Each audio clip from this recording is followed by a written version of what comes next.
Say that they know situations like this can be stressful for students, and they provided additional counseling for students today. The Scappoose School District says an anonymous tip called in this morning regarding a firearm on a high school campus was a false report. Scappoose Police and the Columbia County Sheriff's Office both confirmed that there was no danger and there was no weapon involved today. None of the district's schools went into lockdown. Officers say misinformation circulated on social media. Out of precaution, an officer was assigned to the school during today's dismissal. And we want to remind you, Oregon State Police and Safe Oregon have a school safety tip line that you can call to report any threat or concern. You can call or text the number on your screen at any time of day, 7 days a week. But if you see something that requires an immediate emergency response, you should call 911. Well, another startling arrest made on Tuesday related to animal abuse, this time in Southwest Washington. Fox 12 Oregon's Dylan Scott spent the day in Clark County and has more. A Vancouver woman is facing animal cruelty charges after a probable cause affidavit stated she tried to strangle a cat in this very apartment complex. It was very, very shocking. It was an incident so disturbing, this eyewitness asked to speak without being shown to protect her from the suspect, who is accused of strangling a cat in this apartment complex. I didn't wake up expecting to witness that.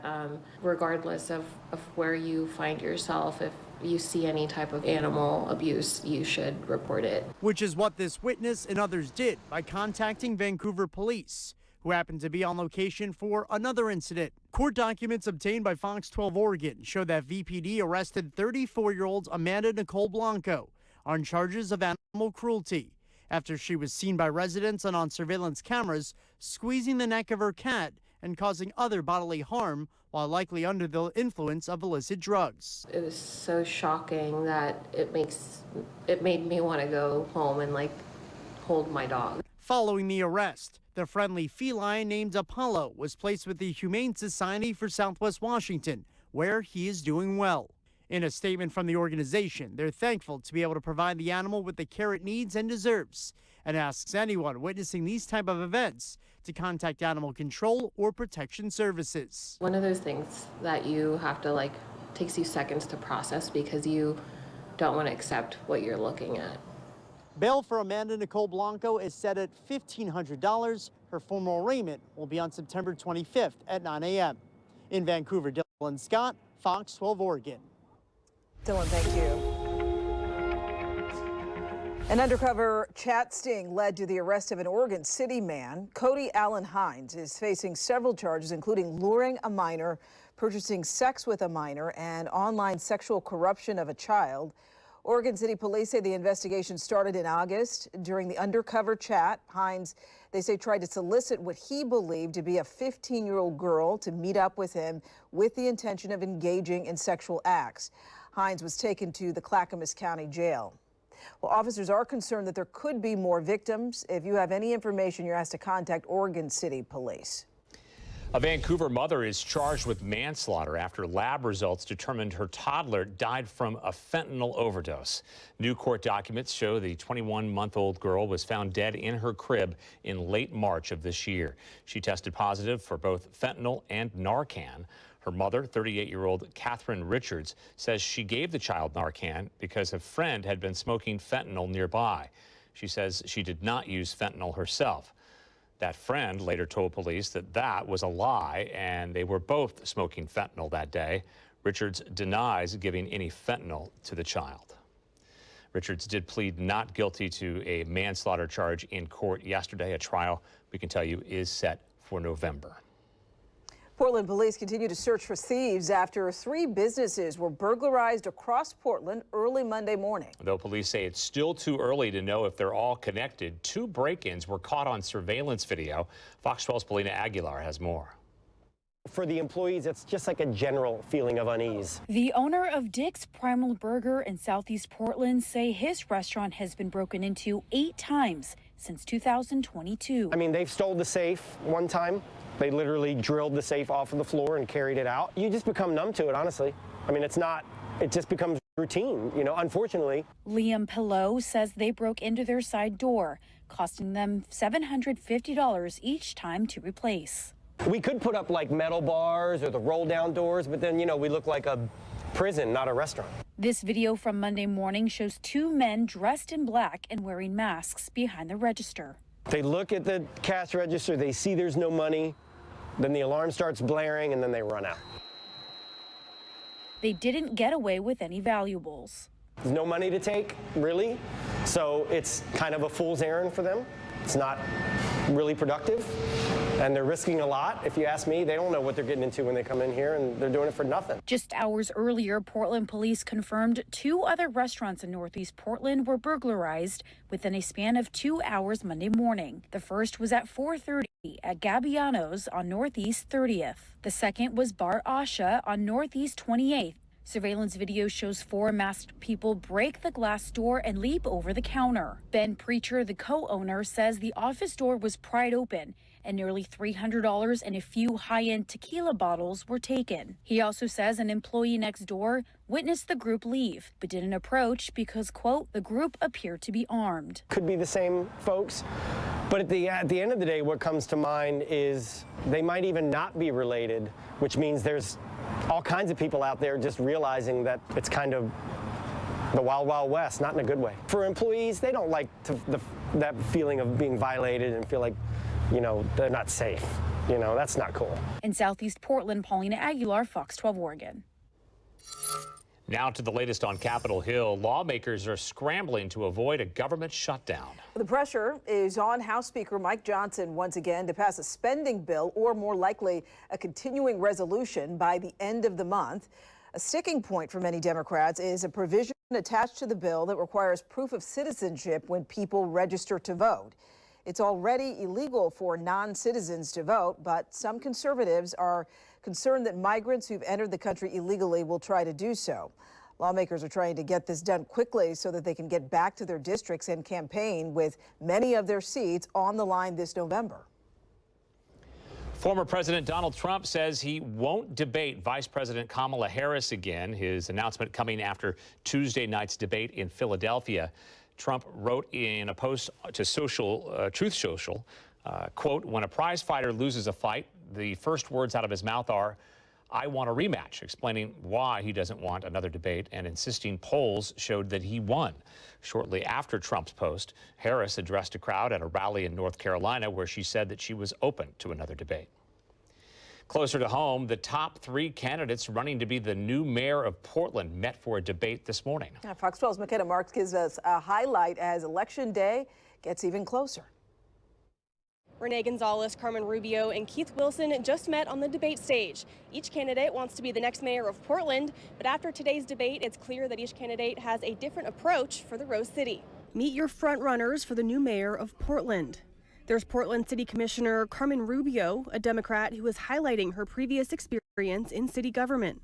I'm the only candidate standing on this stage that has actually delivered your priorities with results that are actually meaningful and even historic, and results that matter to our businesses and to our local economy. Portland City Commissioner Renee Gonzalez, a moderate-leaning Democrat with a focus on public safety. We got to continue to build shelter, bring behavioral health online. We also have to enforce our laws so we don't continue to attract unsheltered homelessness on our streets, create an environment that produces family wage jobs, and we got to build more housing. It's got to be all of the above. It's not either or on any of those. And Keith Wilson, president and CEO of Titan Freight Systems and founder of the nonprofit Shelter Portland. The highlight of Wilson's campaign is his promise to eliminate unsheltered homelessness in just 1 year. The plan is to set up a network of nighttime emergency shelters that are being used across the nation, like cities like Boise, Boston, and Philadelphia. We closed ours in 2017. We defunded them or converted them. And when we did that, we took our unsheltered rate from 1,700 souls on the street to today's number is 5,394. Homelessness is the top issue for Portlanders as we head into this election. Wilson feels confident in his plan that mirrors other big cities across the country. Gonzalez wants to staff more police officers and focus on reducing homelessness through law enforcement. And Rubio says she wants to scale up the city's current plan, which she believes is already making a difference. We need a mayor that acts urgently to get people off the street and into shelters with services, that creates and sustains good jobs for working people, and that brings back safety, brings back livability, and brings back a thriving economy. When you elected me 2 years ago, I didn't exactly hide who I was. I didn't pretend I was something that I'm not. I was focused on families, on businesses, on a healthy, safe, beautiful city. It can be that again. Look, if you like the way the city's being run, then I'm not your guy. But if you want real change, then I ask for you to vote for me. Election day is on November 5th. That's right around the corner. But in order to vote, you have to be registered. So make sure you are registered by October 15th. Reporting in downtown Portland, McKenna Marks, Fox 12 Oregon. McKenna, thanks. We now know what the design for the new Burnside Bridge will officially look like. The Multnomah County Board of Commissioners has unanimously approved the inverted Y design for the replacement of the 98-year-old bridge. The design features a single tower supported by two angular legs, all connected by a series of cables. The design is known for its structural stability and seismic resilience. Well, all year, as part of our Be Seen, Be Heard Portland initiative, we've been listening to your concerns about the city so that you can get the answers that you deserve. During the pandemic, businesses big and small took a hit that they never expected, leaving storefronts abandoned and some neighborhoods seemingly empty. But now the city and state say that they are bouncing back. And Fox 12's Carly Olson has more on the new data showing Oregon is doing better than every other U.S. state when it comes to business growth. This is a new type of vehicle like the Ford Model T of the 21st century. Daniel Kim shows us the sleek and speedy project he's been working on for more than a decade. It's a two-wheeled, fully electric, self-balancing car. Kim founded the innovative tech company Lit Motors in San Francisco, but moved it to his hometown of Portland a few years ago, where he's been perfecting designs and getting them ready for the roads. Yeah, I chose Oregon or Portland specifically because they have a really strong urban planning department here, and they kind of lead the United States for urban planning. Also, there's a really strong designer and also engineering and just kind of creative marketing culture here. He's one of many entrepreneurs who saw Portland and Oregon as fertile soil for their business ventures. New data from the Bureau of Labor Statistics shows that Oregon had the highest number of new businesses established between 2022 and 2023. That's more than 18,000 new businesses. 2020 was definitely a dip in terms of new businesses starting, but 2021 through 2023 has been a skyrocket. Kara Tarana with the Oregon Entrepreneurs Network says growth now is even greater than it was pre-pandemic. One, we have had a healthy economy for a long time. Two, we have a bunch of great organizations that provide entrepreneur support locally in Portland and then statewide. We have a really, really strong buy and support local culture. The industries seeing the most growth right now include tourism, food and beverage, agriculture, and of course, technology. Kim hopes that when his revolutionary car hits the roads in 2 or 3 years, it will inspire others to look at Portland as a logical place to plant entrepreneurial roots. There's a young, vibrant culture here that wants to create a new world that's more sustainable and more equitable. Portland and Oregon really is the last kind of frontier for the West Coast. So it just seems like naturally the next place for an economic boom. Carly Olson, Fox 12 Oregon. Meantime, a suspect is in custody after police say he stole several items in downtown Portland before threatening people with a gun and leading officers on a chase. It happened at about 7:45 this morning near Southwest Washington Street. Officers pursued the suspect to the area of Northeast 136th Place and Northeast Clackamas. They were able to box in the vehicle and took that suspect into custody. The suspect did hit another vehicle during the pursuit, but nobody was injured. In Hillsborough, police arrested a man with several warrants after a theft early this morning. He's accused of stealing from a parked car. At around 4 o'clock, officers tried to arrest him, but they say that he ran away, jumping over fences and into people's backyards. His name has not been released. Investigators say that he tried to hide in someone's boat, but a canine sniffed him out. He's now facing a long list of charges, including theft, possession of meth, and failure to register as a sex offender. Tropical storm Francine has been barreling its way through the south after slamming into the Louisiana coast as a Category 2 hurricane yesterday. The storm caused flash flooding and left hundreds of thousands without power. There's also a threat of tornadoes. And take a look at this. A driver in New Orleans had to be rescued after his pickup truck was fully submerged in dangerous floodwaters, and it was all caught on live TV. A Good Samaritan used a hammer to break the truck's window and save the man's life. I wasn't really thinking about my safety. I knew I'd be safe, and I knew that the officer was right there behind me in case we needed to get anybody else to come rescue me or anything. Right now, hundreds of thousands are without power in Louisiana and Mississippi after wind-fallen trees ripped down power lines. And Mark has something to say about that. Yeah, I was going to say it just lost its tropical storm intensity, so now it's post-tropical, which means it's a whole pile of breezes, a lot of rain, and some clouds. Yeah. Okay. That's kind of, sometimes that's the bad part. The rain, especially when they linger. When they move really slowly, that's when we get all that flooding. Like you always think of Houston, right? Yeah. Any rain in our forecast? Yeah, actually, we do have some showers coming up. So we're going to see, not tomorrow. Tomorrow, Friday Night Lights, we're good for all the high school football games. I want to get to that. But I think some showers on Saturday. That's the next real chance for showers. The game of the week, Nick Krupke was in the house earlier, and I asked him, what's your game of the week? And he said, well, it's Sherwood at West Lynn there. So the Lions will be playing right up there against the Bluff. Game time weather, and this forecast not just for down at West Lynn, but really anywhere in the Western Valleys. Coastline works too. Dry and comfortable. You remember last week it was blazing hot. I think we were 95 during the daytime. It was in the 80s during game time. That's not going to happen again this season. More typical, just partly cloudy, light wind, 70 at game time at 7 p.m., 65 later in the evening. So if you're headed out to games tomorrow evening, you're in good shape. This evening we do still have a few scattered showers out there, but most of us are dry. That's our Shriners Hospital cam. And notice the sunshine to our south and west. Travel Salem camera, bright sunshine there, 72 degrees. Sun getting low in the sky at 6:15, 6:16. Yeah, the evenings are getting shorter and shorter. 67 up there in the South Salem Hills. And then beautiful sunset coming up on our Chinook Winds Beach Cam, 66 degrees out there at Lincoln City. And fall is here. Boy, that's a big message in the weather department. Eastern Oregon University, LeGrand, 63, no heat. The heat of summer is gone. Yeah, sure, we'll probably still get some days in the 80s at some point later in September, but that'll probably be it. But we sure don't see any hot or real warm weather coming up. You see just a few scattered showers left in the South Washington Cascades, Clark County here. And then, okay, there's one more speck down there around Welch's, but that's it. Okay, so tonight it's going to be a little cooler. If you're headed out to the bus stop tomorrow morning, you're going to notice it'll be a little cooler for the kids in the morning. A cool atmosphere is still kind of overhead, but the showers moved off over, most of the showers have moved off over into Idaho and Montana. So there's not really much of anything going on overhead the next 2 days, or at least through Saturday morning, I should say. We go high in the atmosphere. You can see when we get a dip in the flow here, jet stream, it's pretty weak, but it is kind of a jet. When we get a dip, that's when we get the showers.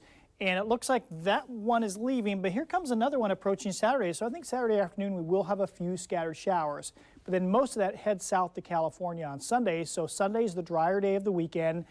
And then look at this, Tuesday. Boy, this is a cool flow. If it was winter, we'd be saying, hey, snow pretty close to sea level. This is a chilly pattern for us, and we will get a lot of showers again on Tuesday.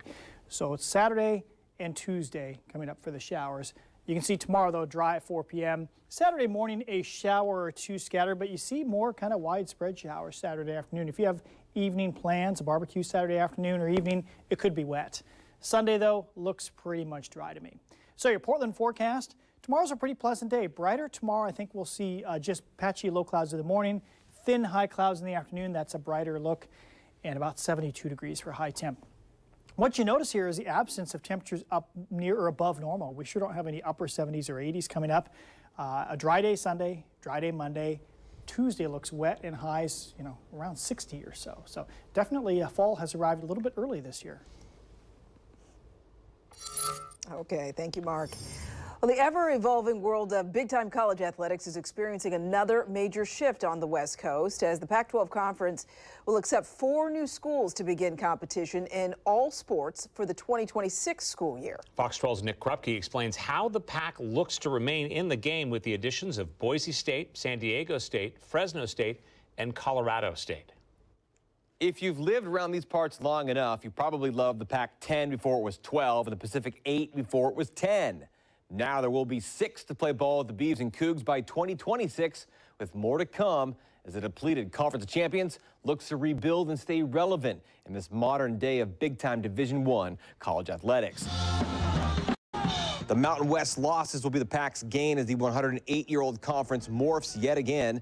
A 2-school league with Wazoo and OSU now gets to 6, but 8 is the NCAA minimum requirement to be recognized as a big-time conference. The Pac-2, as it were, are in a 2-year grace period after universities Oregon, Washington, USC, UCLA left for the Big Ten, while Utah, Colorado, and the Arizona schools fled for the Big 12. Stanford and Cal now call the ACC home. Those 10 who moved on also left behind a bundle of bucks, which the Pac-12 is using now to buy the 4 newcomers out of their Mountain West Conference contracts. It's a price tag of roughly $18 million per school. The big business of football and the television and streaming rights contracts that come with it drive this entire endeavor. But the 4 new additions of Boise State, San Diego State, Colorado State, and Fresno State will be part of the scheduling for all sports at Oregon State and Washington State in 2 years' time.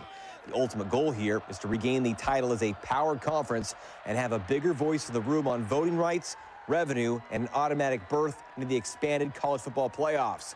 Uncertainty is gone. The future has been laid. As for the here and now, rivalry week is upon us in the Pacific Northwest. Pac-12, Big Ten. 116th Apple Cup will see the Huskies and Cougars do battle as non-conference rivals in Seattle on a neutral site where the Seahawks play. Kickoff 12:30 on Peacock Saturday. And no need to stream the 9th-ranked Ducks and Beavers. We'll carry it live and free over the air on KPTV. Also a 12:30 start on campus in Corvallis. In studio, Nick Krupke, Fox 12 Oregon. All righty, thank you, Nick. Well, 2 pieces of good news for the Portland Thorns fans. Forward Morgan Weaver will return from the injured list for tomorrow's home match against Chicago. And as it turns out, she'll be in the Rose City for many more seasons to come. Weaver and the club have agreed to a 5-year contract extension to keep her in Portland through at least the 2028 season. Morgan has been battling back from knee surgery in May, but will be back in the matchday lineup with a new perspective while out on the pitch. I think I'm going to pick up where I left off in a better mentally space. I think mentally I was not in the best space, I would say, and I think this staff has helped me completely change on how I'm thinking, and this game is just completely different to me, and I just want to have fun again. And I think Kling has always told me just bring the joy, and that's what I've been doing. Weaver and the 6th-place Thorns host the Red Stars tomorrow night at 7 o'clock. 7 matches remain for Portland in the regular season. The top 6 teams will make the playoffs. Well, that's going to do it for us tonight. We thank you so much for joining us. Make it a great night.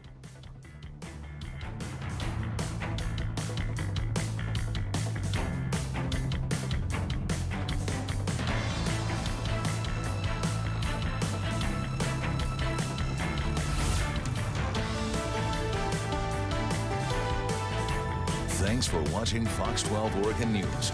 Watch us live wherever you are on our website, our mobile, and our streaming news app. You can also watch us on Roku, Apple TV, and Fire TV.